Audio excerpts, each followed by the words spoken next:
Hi Shekhar గారు. Hi. So మొత్తానికి పాత కంటెస్టెంట్ రావడం వల్ల కొత్త నామినేషన్స్ అంతా హాట్గా జరిగింది. నిన్న ఎపిసోడ్లో ఆఫ్ కోర్స్ సోనియానే ఇంకా బాగా క్రేజ్గా ఆవిడ క్వశ్చన్స్ అడిగింది, ఊపింది. అదే మామూలుగానే ఆవిడ ఫైర్ కదా ఎక్కడున్నా, సో ఆ మంట మళ్ళీ అంటించి వెళ్ళినట్టుగానే ఉంది. సో అయితే అదే ఈ సీజన్లో సోనియాకి అయితే ఎలాగ వచ్చిందో ఇంకా అంత క్రేజ్ అంటే ఆవిడకి నెగిటివ్ క్రేజ్, ఈ పాజిటివిటీతో సింపతితో ఇన్ని రోజులు దూసుకొచ్చిన మరి మణికంఠ, టార్గెట్ అయిన మణికంఠ ఇన్ని రోజులు ఇప్పుడు ఎవరిని టార్గెట్ చేయబోతున్నారు? అంటే నిజంగానే మణికంఠ అంటే సోనియా రావటము, ఆ నామినేషన్స్ లాగా ఆమె ఎంట్రీ తర్వాత నిఖిల్కి ఈ గొడవతోటి బిగ్ బాస్ షోకి ఒక హైప్ అని అంటే ఒక నిన్న అనుకున్నట్టుగా మన టర్న్ టెస్ట్ ఇవన్నీ తోటి ఒక హైప్ అయితే వచ్చింది. దానివల్ల నిఖిల్కి మైనస్ అవుతుందా ప్లస్ అవుతుందా అదంతా పక్కన పెడితే ఆమెకి ఏమవుతుందా ఇదంతా పక్కన పెట్టేస్తే కనుక గేమ్కి అయితే ఒక హైప్ తీసుకొచ్చారు ఒక ఆ నిర్ణయంతో. నిన్న ఆమె వచ్చి వెళ్ళిపోవడం తర్వాత వరుసగా వచ్చిన వాళ్ళు కూడా వాళ్ళ దగ్గర పాయింట్లన్నీ కలెక్ట్ చేసుకున్న పాయింట్లన్నీ రెడీగా ఉండటంతో వాళ్ళు ఆ నామినేషన్స్ తోటి మనకి సీజన్ మీద అబ్బా అంటూ నీరసంగా జరిగిపోయి సీజన్కి ఒక హైప్ తీసుకుని వచ్చారు. నెక్స్ట్ మనం సోనియా విషయం కోసం సోనియా ఎప్పుడు వస్తుంది ఎలా నామినేట్ చేసిందా అదే ఆమె గేమ్లో ఉన్నప్పుడు అంత ఇంపాక్ట్ క్రియేట్ చేసింది ఆమె.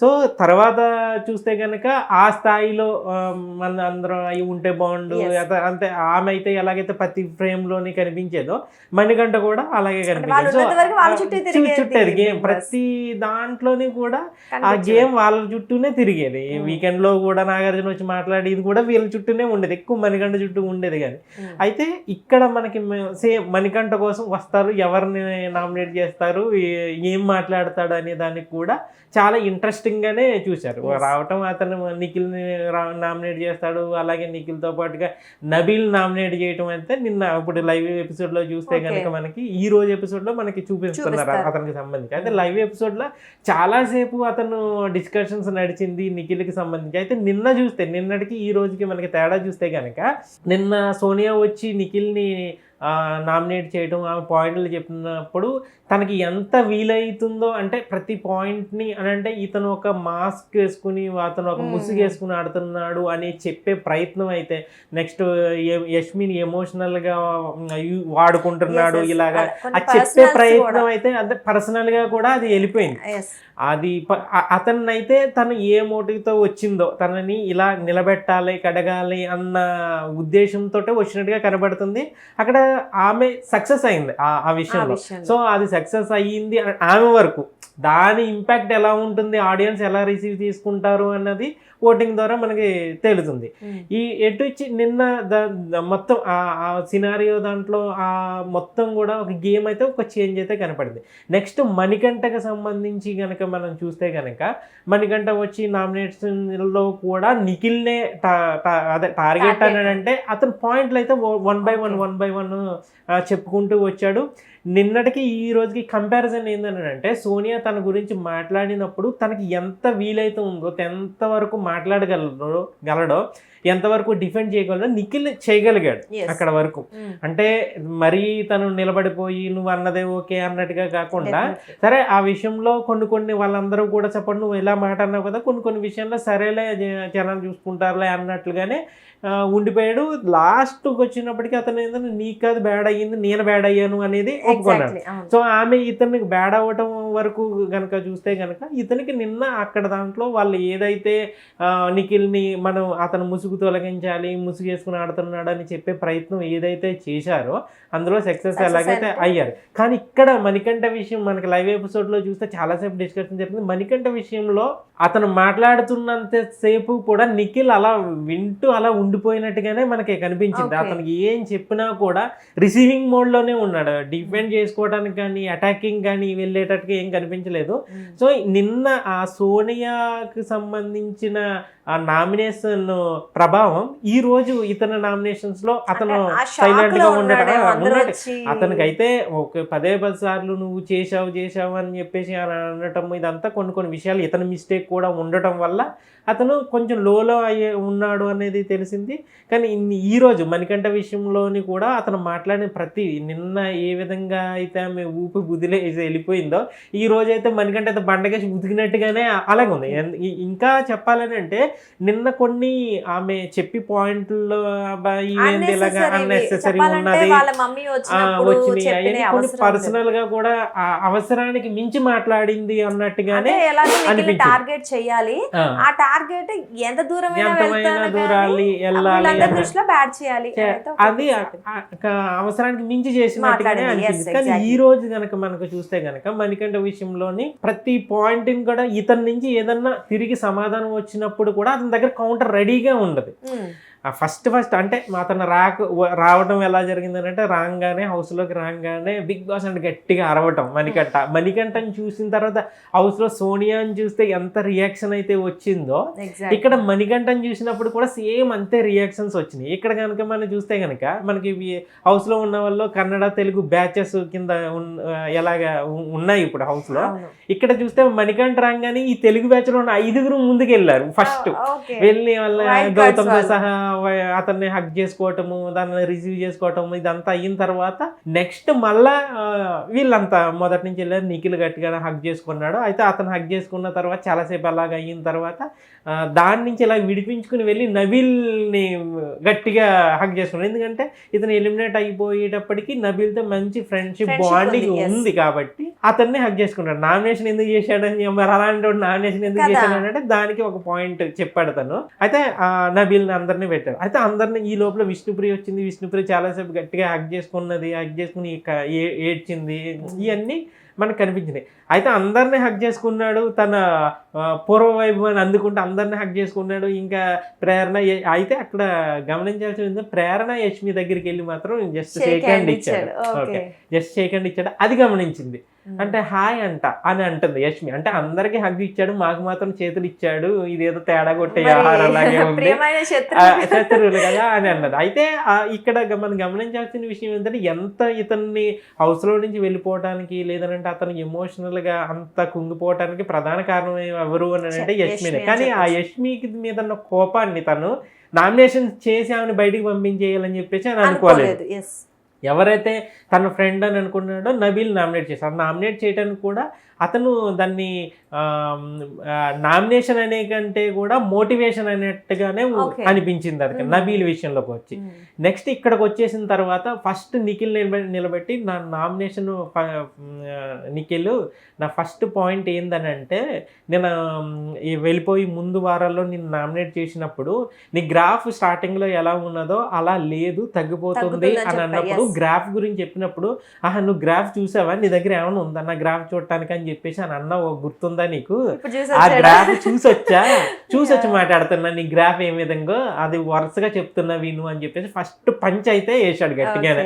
అంటే నువ్వు నా గ్రాఫ్ చూడలేదు, అప్పుడు కొంచెం హేళనగా మాట్లాడాడు. గ్రాఫ్ లేదు, నీకు గ్రాఫ్ పడిపోతుంది అని అంటే గ్రాఫ్ ఏందిరా, నువ్వు అసలు గ్రాఫ్ ఏంది, నీకు ఏమన్నా గ్రాఫ్ ఇక్కడ కనపడుతుందా, నువ్వు చూసావా, ఏమన్నా బయటికి వెళ్ళి వచ్చి ఏమన్నా చూసావా నా గ్రాఫ్ ఏంటో అని చెప్పేసి ఇలాగ మాట్లాడినప్పుడు అక్కడ తన దగ్గర లేదు అని నిజంగానే గ్రాఫ్ ఏందని అంటే దానికి ప్రాతిపదిక ఏంది అన్నది తన దగ్గర లేదు. అప్పట్లో మణికంఠ అంటే అందరికి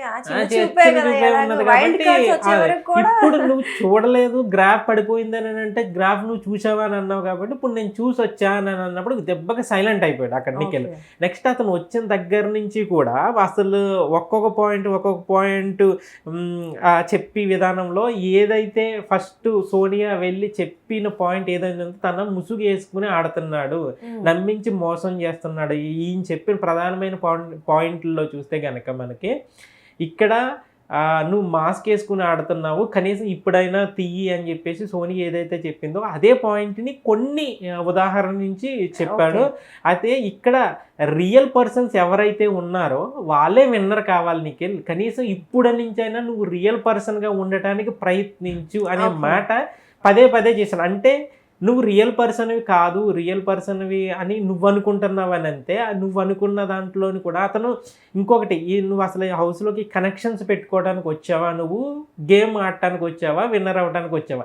ఒకవేళ నువ్వు కనెక్షన్స్ పెట్టుకోవడానికి వచ్చిన వాడివే అయితే ఆ కనెక్షన్స్కైనా నువ్వు రియల్గా ఉండు, దాంట్లోకైనా నువ్వు రియల్గా అని చెప్పు, వాటిని కట్టుబడి ఉండు. ఆ కనెక్షన్స్ని కూడా నువ్వు వాళ్ళ దగ్గర కూడా అక్కడ నువ్వు కూడా నమ్మకంగా two ఉండలేకపోతున్నావు. faces నీ టూ ఉన్నాయని ఫేసెస్ కలర్స్ కనపడుతున్నాయి అక్కడ. కనీసం నువ్వు నిజంగానే ఎమోషన్ పర్సన్వో లేదనంటే వాళ్ళతో కనెక్షన్ పెట్టుకోవడానికే వచ్చావా, కనీసం వాళ్ళ దగ్గరనే నువ్వు నమ్మకమైన వ్యక్తిగా ఉండు. కానీ ఇక్కడ ఏం చేస్తున్నావు అని అంటే, నువ్వు ఇలా ఉండటం వల్ల నువ్వు టూ ఫేసెస్ నీకు కనిపించట్లేదు, నేను నిజంగానే ఆ ముసుగు తొలగట్లేదు అని చెప్పేసి నువ్వు అనుకుంటున్నావు. కాకపోతే జనం అంతా చూస్తున్నారు. నీ ముసుగు తొలగించుకుని ఇప్పటి నుంచైనా గేమ్ ఆడితే టాప్ 5లోనో టాప్ 3లోనో ఉండొచ్చు అన్నట్టుగా చెప్పాడు ఇతను. అంటే విన్నర్ రేస్ నుంచి నువ్వు ఆల్రెడీ నీ బిహేవియర్ వల్ల నువ్వు తప్పుకుంటున్నావు అన్న ఇండికేషన్స్ అయితే అక్కడ ఇచ్చాడు. కానీ అక్కడ అంటే హౌస్లో ఉన్న వాళ్ళకైతే ఒక బలంగా టైటిల్ రేస్ లో ఎవరున్నారు, విన్నర్ ఎవరు కాబోతున్నారు అనేది అయితే బలంగా ఇచ్చాడు. గౌతము, నబీలు, నిఖిల్ వీళ్ళు ముగ్గురు కూడా విన్నర్ రేస్ లో ఉన్నారు అనే విషయాన్ని అయితే గట్టిగా చెప్పాడు. అతను వచ్చిన తర్వాత మొదటి నుంచి కూడా అదే మనం ఇప్పుడు ఇందాక ఏం చెప్తే మొదట హౌస్ అందరినీ చెప్పి హౌస్ అందరిలో కూడా నిఖిల్ ఒక్కరికే కాదు చెప్తున్నది, మీరు ఇక్కడ ఫినాలేకి దగ్గరలో ఉన్నారు మీరంతా కూడా. ఈ ఫినాలేకి సంబంధించి ఇప్పుడైనా మీరు ఏదైతే మీ గేమ్ ఎక్కడెక్కడైతే వెళ్తుందో ఇప్పుడు మీ ఫ్యామిలీ మెంబర్స్ అందరూ వచ్చి చెప్పారు కాబట్టి మీరు మీ గేమ్ని సక్రమంగా పెట్టుకోవడానికి చూడండి అని చెప్పి అప్పుడు నిఖిల్ నామినేట్ చేసి స్టార్ట్ చేశాడు. ఫినాలేకి మీరంతా దగ్గర ఉన్నారు, కనీసం ఇప్పటికైనా ముసుగు తొలగించు, నీ గేమ్ మీద క్లారిటీ లేదు, అసలు నువ్వు గేమ్ కోసం వచ్చావా కనెక్షన్ పెట్టుకోవడానికి వచ్చావా నాకు తెలియట్లేదు, కనీసం ఇప్పటికైనా నువ్వు నీ ఆట ఆడకపోతే టైటిల్ విన్ అవ్వటం చాలా కష్టం నిఖిల్, నేను చెప్పేది నీకు అర్థమవుతుందని అనుకుంటా, ఎందుకు చెప్తున్నాను, నేను నీ బాగు కోరే నేను ఈ మాట చెప్తున్నాను. నువ్వు టాప్ 5లో ఉండాలంటే లేదంటే టాప్ 5లో ఉండి లేదంటే టాప్ 3లో ఉండాలని అంటే నువ్వు ఫస్ట్ 2 వీక్స్లో నీ క్లారిటీ ఆఫ్ థాట్స్ ఎలాగైతే గేమ్లో పెట్టావో అదే క్లారిటీ ఆఫ్ థాట్స్ ప్రతి గేమ్లోని పెడుతుండు. నీ అభిప్రాయం నువ్వు చెప్పు, అంతే తప్ప ఎవరిని ఒకరితో పుచ్చుకొని ఒకరి దగ్గర ఒక మాట చెప్పి ఒకరి దగ్గర ఒక మాట చెప్పి నువ్వు నిజంగానే ఏదన్నా సీరియస్ సిచ్యువేషన్స్ జరిగినప్పుడు ఆ సీరియస్ సిచ్యువేషన్లో నువ్వు ఒక మాట అని అన్నావని అంటే ఆ మాట నువ్వు మిగిలిన వాళ్ళ దగ్గర కూడా అదేం చెప్పు. కానీ నువ్వు ఒకరి దగ్గర ఒక మాట ఒకరి దగ్గర ఒక మాట ఒకరి దగ్గర ఒక మాట, నువ్వు ఒకటి ఇక్కడ గుర్తించాల్సింది ఏందని అంటే నువ్వు మాట్లాడింది కరెక్ట్ అనే కదా నువ్వు మాట్లాడేది, ఆ కరెక్ట్ డెసిషన్ మీదే నువ్వు నిలబడి ఉండు, అప్పుడు నువ్వు కరెక్ట్ పర్సన్ అని చెప్పేసి జనాలకు అర్థమవుతుంది అన్న పాయింట్ని అయితే పదే పదే చెప్పడానికి ట్రై చేశాడు. ఇక్కడ రెండో పాయింట్ ఏంటంటే నువ్వు అగ్రెసివ్గా ఆడుతున్నావు కానీ లోపలికి వెళ్ళి ఎమోషనల్గా మాట్లాడుతున్నావు. ఇక్కడ నువ్వు అగ్రెసివ్ కరెక్టా లేదంటే ఎమోషనల్ అనేది కరెక్టా అనేది తెలియట్లేదు. ఏది నిజమైందో అసలు నీ ఆ ఫిల్టర్స్ ఏందన్నది మాకు క్లారిటీ రావట్లేదు. ముందు ఆ ఫిల్టర్స్ తొలగించి నీలో ఉన్న రియల్ గేమర్ని బయటికి తీసుకుంటారా. ఒకటి ఏంటంటే నిన్నుగా యాక్సెప్ట్ చేయడానికి జనం అంతా రెడీగానే ఉన్నారు. ఇప్పటికైనా నువ్వు ఆడితే నీ రియాలిటీ ఏందో చూపిస్తే ఆ ఆడియన్స్ మిగతా వాళ్ళకంటే నీకు ఎక్కువ ఛాన్సెస్ ఉన్నాయి. ఎందుకంటే మిగతా వాళ్ళు ఎంత ఆడినా కూడా ఎంత ఉన్నా కూడా ఛాన్సెస్ వాళ్ళకి ఉండొచ్చు ఉండకపోవచ్చు, కానీ నీది అలా కాదు. నువ్వు ఆల్రెడీ ఒకటి ప్లాట్ఫామ్ ఉంది కాబట్టి నువ్వు విన్ అయ్యే ఛాన్సెస్ ఉన్నాయి. నువ్వు ఆ మాస్క్ని తొలగించి గేమ్ ఆడు అని చెప్పేసి అని అన్నారు. ఇక్కడ నువ్వు గమనించాల్సిన విషయం ఏంటంటే ఇది రియాలిటీ గేమ్. ఇది రియాలిటీ ఏందన్నది ఒకరోజు చెప్పకపోవచ్చు, రెండో రోజు నువ్వు దాచవచ్చు, మూడో రోజుని చెప్పకపోవచ్చు. కానీ అక్కడ ఏంటంటే ఈ రియాలిటీ గేమ్లో రియల్ పర్సన్నే విన్నర్ అవ్వాలి, రియల్ పర్సన్గా ఉంటేనే నువ్వు విన్నర్ అవుతావు అని చెప్పేసి చెప్పాడు. నెక్స్ట్ అయితే అంటే ఇక్కడ ఎవరైనా ఇక్కడ ముసుగు వేసుకొని ఆడితే వర్కౌట్ కాదు, నువ్వు నీ ముసుగు తొలగించి గేమ్ ఆడు, ప్రేక్షకులు నీ రియల్ గేమ్ రీచ్ అవుతుంది. నిన్ను చూసి 10 మంది ఇన్స్పైర్ అవ్వాలి తప్ప నేను ఎలా ఉంటే ఏమవుతుందా, నేను నామినేట్ చేస్తే ఏమనుకుంటారా, నేను వాళ్ళ దగ్గర ఆ మాట అన్నాను కాబట్టి ఆ మాటను తీసుకుని వచ్చి మళ్ళీ వీళ్ళ దగ్గర చెప్తే వీళ్ళు ఏమనుకుంటారా అన్న ఈ దీంట్లో ఈ కన్ఫ్యూజన్లో నువ్వు ఏం మాట్లాడుతున్నావో నీకే తెలియట్లేదు.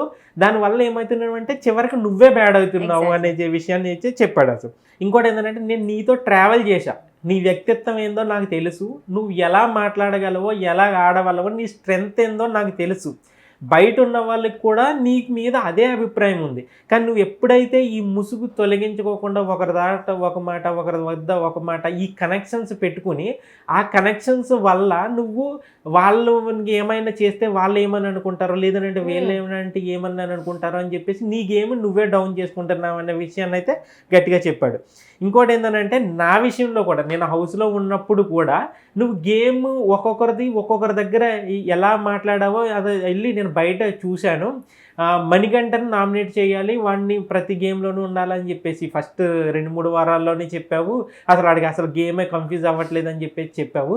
ఎప్పుడైతే వైల్డ్ కార్డ్ ఎంట్రీస్ హౌస్లోకి ఎంట్రీస్ వచ్చారో అసలు మణికంఠను నామినేట్ చేయకూడదురా మనం అసలని, వాడికి మనం ఉండాలి అని చెప్పేసి వాళ్ళని నువ్వు మళ్ళీ ఇన్ఫ్లుయెన్స్ చేయటం చేసావు.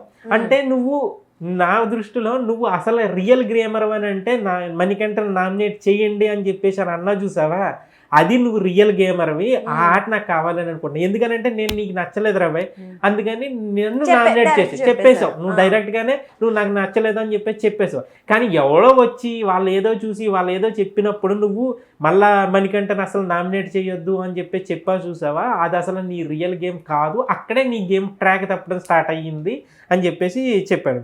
అయితే నీకు ఇక్కడ ఏందనంటే నీ స్ట్రాటజీలు నీ దగ్గర ఉండొచ్చు, కానీ అవే నీ స్ట్రాటజీలే నీ వ్యక్తిత్వాన్ని బయట పెడుతూ ఉంటాయి అని చెప్పేసి. అంటే ఆ స్ట్రాటజీల వల్ల ఒకసారి ఈ స్ట్రాటజీ మనం ప్లే చేస్తున్నాము, దానివల్ల మనం బయటకు వచ్చి పడిపోతున్నామని నువ్వు అనుకుంటున్నావు, కానీ వాటి వల్ల నీ వ్యక్తిత్వం, నీ పర్సనాలిటీ ఏంది అనేది బయటపడుతుంది.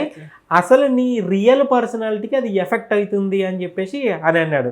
ఇంకోటి ఏంటంటే నువ్వు వాళ్ళందరినీ ఇన్ఫ్లుయెన్స్ చేస్తున్నావు అనేది మాత్రం వాస్తవం, గ్రూప్ గేమ్ ఆడుతున్నావు అనేది వాస్తవం. అయితే గ్రూప్ గేమ్ ఆడుతున్న దానివల్ల నువ్వే కాకుండా నిన్ను నమ్ముకున్న వాళ్ళు కూడా సఫర్ అవుతున్నారు, ఇబ్బంది పడుతున్నారు, వాళ్ళు పర్సనల్గా బయట అటాక్ అవుతున్నది వాళ్ళ మీద అని చెప్పేసి. అంటే ఇది ఏదైతే రియల్ ఎమోషన్స్, రియల్ సంబంధాలు ఏదైతే నువ్వు పెట్టుకోవాలని చెప్పేసి చూస్తున్నావో వాటికి విలువించి వాటికి గట్ట నువ్వు నిలబడ్డావు అని అంటే బయట వాళ్ళకి పెద్దగా ప్రభావం ఏమీ ఉండదు. నిఖిల్ నిలబడ్డాడు కదా వాళ్ళ వైపు, మనం ఎందుకు ఉండకూడదా అని చెప్పేసి అని అనుకోవచ్చు. కానీ ఎప్పుడైతే నువ్వు వాళ్ళ ముందు ఒక మాట మాట్లాడుతున్నావు, వాళ్ళ సైడ్కి వచ్చిన తర్వాత ఇలా మాట్లాడుతున్నప్పటికీ వాళ్ళ మీద మన నిఖిల్ ఇలా చెప్పాడు కదా అని చెప్పేసి వాళ్ళ మీద అటాక్ స్టార్ట్ అయిపోతుంది. దాన్ని కూడా నువ్వు దృష్టిలో పెట్టుకో. ఎందుకనంటే నువ్వు తీసుకునే నిర్ణయం వల్ల నువ్వు ఫ్లిప్ అవడం వల్ల బయట కూడా అది వేరేలా వెళ్తుంది అనే విషయాన్ని అయితే ఇక్కడ ఖచ్చితంగా చెప్పాడు. టోటల్గా కనుక అతను చూస్తే నిజంగానే అతను ఏదైతే నిన్న సోనియా నామినేషన్ చేసిన దానికి ఇతను మణికంఠ నామినేషన్ చేసిన దానికి చాలా వేరియేషన్స్ కనిపించింది. ఎందుకంటే అక్కడ ఒక పర్సనల్ అటాకింగ్, అతన్ని దోషిగా నిలబెట్టాలి అన్నదైతే కనిపించింది. ఇక్కడ ఏంటంటే నామినేషన్స్ తో పాటు ఒక మోటివేషన్. ఎందుకనంటే నువ్వు గేమ్ ఏందో, నీ పర్సనాలిటీ ఏందో, నీ వ్యక్తిత్వం ఏందో నాకు తెలుసు, కానీ నీ వ్యక్తిత్వాన్ని నువ్వు కాపాడుకోలేకపోతున్నావు. ఎందుకు అని అంటే ఇలా ఈ ఫ్లిప్ అవ్వటం వల్ల వాళ్ళ దగ్గర ఒక మాట చెప్తున్నావు, మళ్ళీ వాళ్ళు ఏం ఫీల్ అవుతారో అని చెప్పేసి మళ్ళీ వీళ్ళ గురించి వచ్చి ఇలా చెప్తున్నావు. దానివల్ల నీ మల్టీ షేడ్స్ ఏందన్నది ఇక్కడ కనిపించిపోతుంది. నువ్వేమనుకుంటున్నావు అని అంటే అయిపోయింది కదా, ఇది చూడట్లేదు కదా అని చెప్పేసి అని అనుకుంటున్నా. జనాలు ఇలాంటివే చూస్తారు, ఇలాంటి వాటినే పట్టుకుంటారు. కాబట్టి నువ్వు ఎంతగా సేఫ్ గేమ్ని వీటిలన్నింటి పక్కన పెట్టేసి నువ్వు ఎంత రియల్గా గేమ్ ఆడితే ఆ రియల్ గేమే జనాలకు నచ్చుద్ది అన్న విషయాన్ని అయితే గట్టిగా చెప్పాడు. ఇక్కడ కూడా మనకి నిఖిల్ నిన్న దానికి దీనికి మనకి తేడా ఏంటంటే ఆమె ఏదన్నా ఒక నిందో లేదనంటే ఇతనికి సంబంధించిన ఒక స్ట్రాంగ్ పాయింట్ చెప్పినప్పుడు నిఖిల్ దాన్ని డిఫెండ్ చేసుకోవడానికి ప్రయత్నించాడు. ఇక్కడ ఏంటంటే ఇతను నిజంగానే నా కోసం చెప్తున్నాడా, ఎందుకంటే అతనిలో ఒక రియలైజేషన్ అయితే నిన్న కనపడింది. నేను బ్యాడ్ అయ్యాను, ఇలాగ ఈ ఫ్లిప్పింగ్లు ఇదంతా నిజమే కదా అన్నట్టుగానే అనిపించింది, అర్థమయ్యే రీతిలో చెప్పాడు. ఇతను కూడా నిజంగానే ఏదో అతని మీద దేశం పెట్టుకున్నట్టుగా కాకుండా సరే ఇతను మిస్టేక్స్ ఏం చేస్తున్నాడు, హౌస్లో ఉన్నప్పుడు ఏం చేశాడు, బయటికి వెళ్ళినప్పుడు ఏం చేశాడు అని అంటే మళ్ళీ ఏదో తడిగుడ్డ అంటించి గుడ్డ అంటించి మొహం మీద పడేసినట్టుగా కాకుండా దీనికి ఎలాగైతే అర్థమవుతుందో, నీకు అసలు గేమ్ బయట ఏమవుతుందో అంటే నువ్వు గెలగలిగే సామాజిక నిన్ను ఎవడో ఎంకరేజ్ చేయాల్సిన అవసరం లేదు. అతను మొదటి నుంచి 1 by 1 చెప్పుకుంటే వెళ్ళింది అని అంటే నువ్వు ఆల్రెడీ స్ట్రాంగ్, నిన్ను ఇన్ని చేయాల్సిన అవసరం లేదు. దాంట్లో వల్ల నీ గేమ్ ఎఫెక్ట్ అవుతుంది, నువ్వు దీనికి ఏం అవసరం లేదు అన్న విషయాన్ని అయితే అతను బలంగా చెప్పాడు. నిఖిల్లో కూడా అది డిఫెన్స్ అయితే కనిపించలేదు, అతను సైలెంట్ గానే ఉన్నాడు. కొన్ని ఇతను మొదటి నుంచి కూడా నా మణికంఠ వాడి పదాల్లో కూడా ఎక్కడా కూడా వాళ్ళని కించపరుస్తున్నట్టుగా కానీ మరి వాళ్ళని ఇంకా వాళ్ళు మిగతా ప్రేరణ యష్మి అన్నట్టుగా కానీ అతనిలో మళ్ళీ ఆ దిగజార్చే విధంగా మాట్లాడి అయితే కనపడదు. ఈ నామినేషన్స్లోని కూడా కనిపించింది. ఇంకొకటి మొన్న అమర్దీప్ వచ్చినప్పుడు కూడా ఎగ్జాక్ట్లీ నిఖిల్కి ఇదే చెప్పాడు, అందరినీ సాటిస్ఫై చేయడం అంటే అది ఇంపాసిబుల్, అది కుదరదు కాబట్టి సేమ్ ఎగ్జాక్ట్లీ అదే చెప్పాడు అనమాట. నువ్వు ఎలాగ ఆడుతున్నావా అలాగ ఆడు, కప్పు నువ్వు ఒక్కడవే వస్తుంది అన్నట్టుగానే అక్కడికి వచ్చిన వాళ్ళు కూడా చెప్పారు. నెక్స్ట్ వచ్చి మణికంఠ నబీల్ నామినేట్ చేశాడు. ఇక్కడ మనకి ఇంట్రెస్టింగ్ ఏంటంటే నబీల్ నామినేట్ చేయడం కూడా మనకి, అయితే ఇక్కడ కూడా నబీల్ నామినేట్ చేయటం పాయింట్లో కూడా ఇది అసలు నామినేషనే కాదు, అసలు అతనికి ఒక మోటివేషన్ లాగే కనిపించింది. అంటే కప్పు వరకు ఎలా వెళ్ళాలి ఇండైరెక్ట్ గా అతను ఏంటంటే నీలో సత్తా లేకపోతే గనక బయటకు వచ్చేసి, నీలో నేను ఆడలేను అన్న సత్తా లేదని అనుకుంటున్నావు అనుకున్నా వీళ్ళు, నువ్వు బయటకు వచ్చేసావు. ఇప్పుడు ఎందుకు అని అంటే నిన్ను ఒక విన్నర్ కంటెంట్ గా బయట వాళ్ళు చూస్తున్నారు నిన్ను, కానీ నువ్వు ఎందుకు త్యాగాలు చేస్తున్నావు, నువ్వెందుకు ఫిజికల్ టాస్క్లు ఆడట్లేదు, నీలో ఆ కసి పగ ఉంది. మీ అమ్మ వచ్చి వెళ్ళిన ఒక మాట అన్నాడు, మీ అమ్మ వచ్చి వెళ్ళినప్పుడు బిగ్ బాస్ చివరి రోజు చివరి లైట్ ఆర్పేసిన తర్వాత నేను బిగ్ బాస్ హౌస్ లో నుంచి బయటికి అడుగు పెడతానని చెప్పేసి అని అన్నావు కదా, ఆ మాటను గుర్తు పెట్టుకో, నువ్వు రావాలి విన్నర్ గానే బయటకు రావాలి, ఆ మాట ఏదైతే అని అన్నావో అది నిజంగా ఫుల్ఫిల్ అవ్వాలంటే కనుక నువ్వు గేమ్ ఆడాలి. నువ్వు ఎవరితోటి నువ్వు అసలు ఈ ఏం పెట్టుకోక, అసలు నువ్వు ఎవరి కోసం త్యాగం చేయాల్సిన అవసరం లేదు అని చెప్పేసి ఎందుకు నువ్వు అలా చేస్తున్నావు, ఎందుకు గేమ్స్ ఆడట్లేదు అని అంటే ఫిజికల్ టాస్క్లో నేను ఆ బ్యాగ్ టాస్క్లో ఆడలేదురా, అంతే తప్ప నేను ఏమి ఇక్కడ వదిలేయటము అలాంటిది ఏమీ లేదని అంటే చాలా సున్నితంగానే వీళ్ళిద్దరి మధ్యన డిస్కషన్ జరిగింది. ఆ డిస్కషన్లోని కూడా అతను నీ నామినేషన్ నేను యాక్సెప్ట్ చేస్తున్నా, నువ్వు అన్నావు కదా లాస్ట్ చివరి లైట్ ఆర్పేసిన తర్వాతే నేను హౌస్ నుంచి అడుగు బయటకు పెట్టాలని చెప్పేసి అదే చెప్తా, నేను అదే కసి ఆడతా, అదే కసి నాకు ఇప్పటికీ ఉన్నది, నేను గేమ్ ఆడతా, నువ్వు చూస్తావు కదా అని చెప్పేసి ఇతను కూడా నీ నామినేషన్ నేను స్వీకరిస్తున్నానని చెప్పేసి నవీల్ అన్నాడు. వీళ్ళిద్దరి మధ్యన డిస్కషన్ అంతా అయిపోయిన తర్వాత అతను నామినేట్ చేసి ఆ సీసాన్ని ఎత్తి మీద పగల కొట్టేసింది. ఇక్కడ మధ్యలో నిఖిల్ అంటే మధ్యలో పుల్లబెట్టడం గెలగడం అన్నట్టుగా గెలిగించుకున్నట్టుగా లాస్ట్లో అబ్బాయి ఇది అసలు మీది అసలు నామినేషన్స్ లాగే లేదు, మోటివేషన్ లాగే ఉన్నది అని చెప్పేసి యువతల నుంచి అసలు డిఫెన్సే చేసుకోవటం లేదు అని అన్నప్పుడు మళ్ళా మణికంఠ అన్నాడు, అంతే ఇదే నీతో వచ్చిన సమస్య, నీ వరకు ఏదన్నా వచ్చింది అని అంటే దాన్ని నువ్వు మోటివేషన్ అనుకుంటావు, లేదనంటే ఎలిమినేషన్ అనుకుంటావు, అంతే తప్ప బయట వాళ్ళకి వచ్చిన ఎవరితోనన్నా మనం ఇలా మాట్లాడతాం. ఇప్పుడు వరకు నేను నీతో మాట్లాడా, నీ గురించి కూడా చెప్పా, నీ గురించి ప్రశ్నలు చెప్పాను, అది మోటివేషన్ లాగా అనిపించలేదు నీకు, ఇతనికి మాత్రమే మోటివేషన్ లాగా అనిపిస్తుందా నీకు అని చెప్పేసి అంటే జనరల్ గా చెప్పాను వచ్చా అని చెప్పేసి అన్నట్టుగానే అనిపించింది. అంటే ఓవరాల్ గా అక్కడికి వెళ్ళిన తర్వాత ఇతను వచ్చి చెప్పి నామినేషన్ చేసి వెళ్ళిపోయిన తర్వాత ఇంట్రెస్టింగ్ ఏందనంటే మణికంఠ ఏదైతే ఇన్పుట్స్ ఇచ్చాడో, ఇన్పుట్స్ ఏందనంటే బలంగా అతను ఇచ్చిన ఇన్పుట్స్ ఏందనంటే విన్నర్ లో గౌతమ్, నిఖిల్, నబీల్ వీళ్ళు ముగ్గురు విన్నర్ రేస్ లో ఉన్నారు, వీళ్ళ ముగ్గురులోనే విన్నర్ అవుతారు అనే ఇండికేషన్స్ అయితే హౌస్ లో ఉన్న వాళ్ళకి ఇచ్చేసారు. ఈమె విష్ణుప్రియ ఎంత హక్ చేసుకుని ఏడ్చినా కూడా ఆమె గురించి పెద్దగా అసలు ఏమీ లేదు అని అంటే ఒకవేళ నిజంగా అలాంటివి ఉంటే గట్టిగా అతను చెప్పేవాడు, కానీ ఈ విషయంలో అయితే అతను చెప్పాడు. అది వెళ్ళిపోయిన తర్వాత కూడా అదే విషయం నబీల్తో కూడా ఇతను చెప్పేశాడు.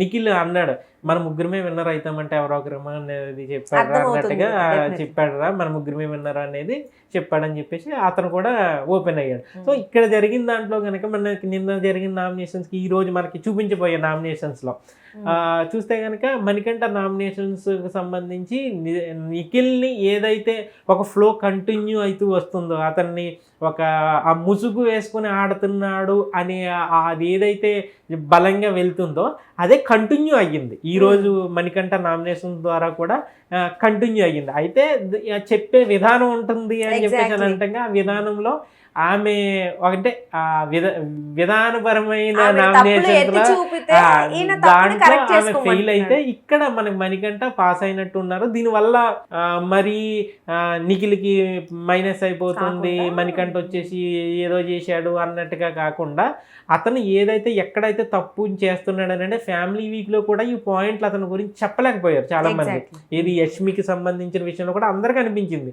ఇష్టం లేదు అని అన్నప్పుడు ఆమెను మళ్ళీ గాజులైనా అది పెట్టినా ఇది పెట్టినా అని అనటం ఎందుకు, మళ్ళీ ఆమె గురించి అంత ఉమెన్కి రెస్పెక్ట్, ఎమోషన్స్ రెస్పెక్ట్ ఇస్తాను అని అన్న ఆ పర్సన్ ఆ ఉమెన్ గురించే వెళ్ళి వేరే వాళ్ళ దగ్గర చెప్పడం ఎందుకు? పైగా ఒకరి దగ్గర అప్పుడు సోనియా ఉన్నప్పుడు కూడా సోనియా దగ్గర నువ్వు చీఫ్ అవ్వాలి, నీకు ఈ ఎగ్గేస్తాలి, నీలో లీడర్షిప్ క్వాలిటీస్ ఉన్నాయని చెప్పేసి ఆమె దగ్గర చెప్పి మళ్ళీ ఇదంతా ఏంటంటే ఒక 70mm సినిమా చూపించినట్టుగా చూపించారు. సో అతనికి రియలైజ్ అవ్వటానికి ఎందుకంటే ఇంకా 3 వారాల ఆట ఉంది. ఇప్పుడు అతనికి అంత బ్యాడ్ అయిపోయి అసలు నిఖిల్కి టైటిల్ ఇప్పటికీ కూడా ఆ టైటిల్ రేసులో ఉన్న వాళ్ళు ఎవరు అని అంటే ఫస్ట్ వినిపించే మాట నిఖిలే, తర్వాత గౌతమ్, మళ్ళా నబీలు, వాళ్ళకు ఒక అయితే క్లారిటీ అయితే ఉంది. కానీ దాన్ని నిలబెట్టుకోవటంలో కానీ దాన్ని మళ్ళా తన గేమ్ పుంజుకోవటం, ఎందుకనంటే ఎప్పుడు కూడా మనకి ఒక మంచైనా చెడైనా అది చెప్పి పర్సన్ బట్టి ఉంటుంది. సో అక్కడ చెప్పింది సోనియా కాబట్టి దానివల్ల ఆమెకి నెగిటివ్ ఇంపాక్ట్ అయితే, ఇప్పుడు ఆమె నిఖిల్ గురించి నిఖిల్ చెడ్డోడు అని చెప్పేసి ఒక స్టేట్మెంట్ ఇచ్చిన తర్వాత కింద కామెంట్లు చూస్తే అన్ని నిఖిల్కి పాజిటివ్గానే ఉన్నాయి, ఏదో 1-2 నెగిటివ్గా కనపడతాయి. దాన్ని బట్టి మనం అవతల పర్సన్ నిజంగానే నిఖిల్ తప్పు చేయలేదని అంటే తప్పు ఉంది, కానీ చెప్పే పర్సన్ ఉంటుంది, పద్ధతి కూడా చెప్పే పర్సన్ కూడా ఉంటుంది. అదే ఇప్పుడు నైనిక వచ్చింది, నైనిక వచ్చి నిఖిల్ గురించి నువ్వు ఇలా చేస్తున్నావు అని చెప్పింది అనుకో, దాని ఇంపాక్ట్ వేరే విధంగా ఉండేది. కానీ అక్కడ చెప్పే విధానం కరెక్ట్, చెప్పే పర్సన్ కరెక్ట్ అయి ఉండాలి. కాబట్టి దానివల్ల పెద్ద బ్యాడ్ అయ్యేదైతే ఏమి ఉండదు. నిఖిల్కి సంబంధించి కూడా అతను ఏదో విన్నర్ టైటిల్ రేస్ నుంచి ఈ నామినేషన్స్ వల్ల నిఖిల్కి ఏదో బ్యాడ్ అయిపోతుంది, అతను విన్నర్ రేస్లో నుంచి పక్కకి వెళ్ళిపోయాడు, ఇంకా పని అవుట్ అని అనటానికి లేదు. ఒక మాట ఏంటంటే పడ్డావాడు ఎప్పుడు చెడ్డావాడు కదా, గౌతమ్ విషయంలోనూ కూడా అదే అయింది. అసలు ఇతను నామినేషన్స్ ఉన్నాడు, ఎలిమినేట్ అయిపోయాడు, ఏదో మణికంఠ భిక్ష వల్ల ఉన్నాడు అని చెప్పేసి అన్నాడు. అక్కడ పడ్డాడు, మళ్ళీ తిరిగి లేవడమే కాదు అసలు హౌస్లో ఉన్న వాళ్ళకి మైండ్ బ్లాక్ అయ్యేటట్టుగానే ఇక్కడికి వచ్చేసి మళ్ళీ ఎవరైతే విన్నర్ రేస్లో అతను పోటీగా నిలిచాడు. ఇదే కదా పడటం లేవటం ఎక్కడ బిగ్ బాస్ ఆటలో ఉంటూ ఉంది. కాబట్టి ఈ రోజు జరిగిన నామినేషన్స్ అతను విన్నింగ్ని దూరం చేస్తాయి అనేది అంత లేదు. కానీ ఈ నామినేషన్స్ అయితే ఆటకైతే చూసి ఆడియన్స్ అయితే ఒక మజా వచ్చిందని అంటే చెప్పొచ్చు. అలాగే మణికంఠ కూడా మనం చూస్తే అంటే జనరల్ గా నామినేషన్ బయటకు వెళ్ళాలని చేస్తారు, కానీ ఇక్కడ అతనికి వచ్చిన ఛాయిస్ ఏంటి, ఇద్దరితోనే మాట్లాడగలుగుతాడు. సో అతను ఎవరినైతే బూస్ట్ ఇవ్వాలనుకున్నాడో వాళ్ళిద్దరి పేర్లు చెప్పి లైక్ నామినేషన్ అంటే బయటికి పంపించాలని కాదు, వాళ్ళకి నిజంగానే మనం అనుకున్నట్టు ఇప్పుడు మోటివేషన్ గా వాళ్ళు ఇంకా ముందుకు వెళ్ళడానికి నిజంగానే అతను అన్నాడు, ఒకవేళ మీరు కనుక విన్నర్ అవ్వాలని అనుకుంటే నేను హ్యాపీగా ఫీల్ అయ్యే పర్సన్ మీలో ఎవరైనా నేనే అని చెప్పేసి అన్నాడు. అదే అతను నామినేషన్స్ లో కనిపించింది. ఒకవేళ నిజంగానే కనుక అతను ఏదైనా గ్రడ్జ్ పెట్టుకుని లేదంటే తనని దెబ్బ కొట్టారు కాబట్టి తన హౌస్ లో నుంచి ఎలిమినేషన్ అవ్వడానికి, సెల్ఫ్ ఎలిమినేషన్ అవ్వడానికి ప్రధానమైన రీజన్ ఎవరైతే ఉన్నారో వచ్చి వాళ్ళ పేర్లే చెప్పారు. ఇప్పుడు బేబక్ ఉన్నది ఆ కుక్కర్ విషయంలోని లేదంటే పృథ్వీ విషయంలోనే సిల్లీగా అనిపించింది. ఇప్పుడు అది సిల్లీగా అనిపించింది. ఇప్పుడు మళ్ళీ ఎప్పుడో కుక్కర్ అది మళ్ళీ అది ఇది అని చెప్పేసి చెప్పడం కూడా పర్సనల్ గా వాళ్ళ మీద ఉన్న దాని మీద అతనంటే పడదు కాబట్టి వచ్చి నామినేట్ చేసింది అన్నట్టుగానే చెప్పింది. కానీ ఇక్కడ నామినేషన్ ఏందని అంటే వీళ్ళు గెలవాలి అనే దృక్పథం అతనిలో ఉండి మీరు స్ట్రాంగ్ కంటెస్టెంట్స్ ఇక్కడ మిస్టేక్ చేస్తున్నారు. మీరు ఏదైతే స్ట్రాంగ్ కంటెస్ట్ ఇది కట్ చేయమ్మా అందరితో వచ్చింది. మీరు ఇక్కడ మీరు ఆల్రెడీ గేమ్ లో ముందుకెళ్తున్నారు, టైటిల్ రేస్ లో ముందున్నారు, మీరు బలమైన కంటెస్టెంట్స్ గా ఉన్నారు కాబట్టి మీరు ఎక్కడెక్కడ మిస్టేక్ చేస్తున్నారో సరి చేసుకోండి అని చెప్పేసి చెప్పిన విధానం, ఇబ్బంది కూడా లేకుండా డైరెక్ట్ గా వెళ్ళొచ్చు. అదేంటంటే వాళ్ళ గెలుపుని ఇతను కోరుకుంటున్నాడు అన్నదైతే మణికంఠ నామినేషన్స్ లో కనిపించింది. ఇంట్రెస్టింగ్ గా ఉంది. అలాగే ఈ నామినేషన్స్ వల్ల మణికంఠ మీద కొంచెం రెస్పెక్ట్ జనాల్లో మొత్తం అన్ని కూడా మణికంఠ ఉన్నాయి. ఎందుకంటే ఆ కామెంట్లు అన్ని చూస్తుంటే అక్కడ నిఖిల్ పేరు కనిపించట్లా, నవీల్ పేరు కనిపించట్లా, మన గౌతమ్ పేరు కనిపించట్లా, అందరూ మణికంఠ. ఒకవేళ అతను టాప్ 5 లో ఇప్పుడు కనుక హౌస్ లో ఉండుంటే వేరేలా ఉండేదేమో. ఎందుకంటే ఎవరు ఊహించలేరు. ఇప్పుడు కూడా మణికంఠ అసలు గ్యాప్ ఇచ్చి మళ్ళీ హౌస్ లోకి వచ్చినా కూడా అతనికి క్రేజ్ అయితే అలాగే ఉన్నది. అతను ఆ ఇంపాక్ట్ అయితే క్రియేట్ చేసుకోగలిగాడు. కప్పు గెలవలేదు కానీ జనాల హృదయాలు వచ్చాడని అనుకోవచ్చు. మణికంఠ అదే అంటే బయటికి పంపించడానికి నామినేషన్స్ లా కాకుండా వాళ్ళు ఇంకా ముందుకు వెళ్ళడానికి అంటే ఇంకా ఉండే చిన్న చిన్న మిస్టేక్స్ కూడా రెక్టిఫై చేసుకొని ముందుకెళ్ళడానికి విజయవంతంగా ఉండడానికి ఒక మంచి దారి చూపించినట్టుగానే మనకు కనిపిస్తుంది. సో మొత్తానికి మణికంఠ ఎవరైతే అందరు అనుకున్నారో మెచ్యూరిటీ లేదు, ఇతనికి ఎమోషన్ కంట్రోల్ లేదు, అవన్నీ చెప్పిన వాళ్ళందరూ ఇప్పుడు మణికంఠకి మెచ్యూరిటీ ఎలా ఉంటుంది, తను ఎలా మాట్లాడగలుగుతాడు, తన అనలైజింగ్ ఎలా ఉంటుంది, ఇవన్నీ అయితే ప్రూవ్ చేసుకున్నాడు అనుకోవచ్చు. అఫ్కోర్స్ ఆల్రెడీ క్రేజ్ చాలా ఉంది.